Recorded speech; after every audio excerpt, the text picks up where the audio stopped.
নমস্কার বন্ধুরা, আমার নাম রূপা। এটা আমার ফার্স্ট ব্লগ। আর এটা হলো আমার মেয়ে আপনাদের একটা কবিতা বলে শোনাবে। নমস্কার, আমার নাম দিতি সরকার। আমি একটা ছড়া বলছি।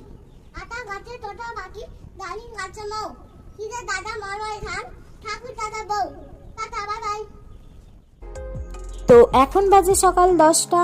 আমি আর আমার মেয়ে দুজনে বেরিয়ে পড়েছি একটু বাজারের দিকে যাব, মেয়ের একটু জিনিস কেনাকাটা করতে, কেননা সামনে পুজো চলে এসেছে। তো চলো যাওয়া যাক।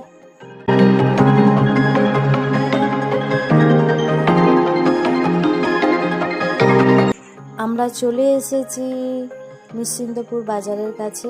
এটা বাজার ঢুকছে, সামনে স্টেশন আছে, তারপরে আমরা নামব। আর এটা হলো আমাদের নিশ্চিন্তপুর স্টেশন।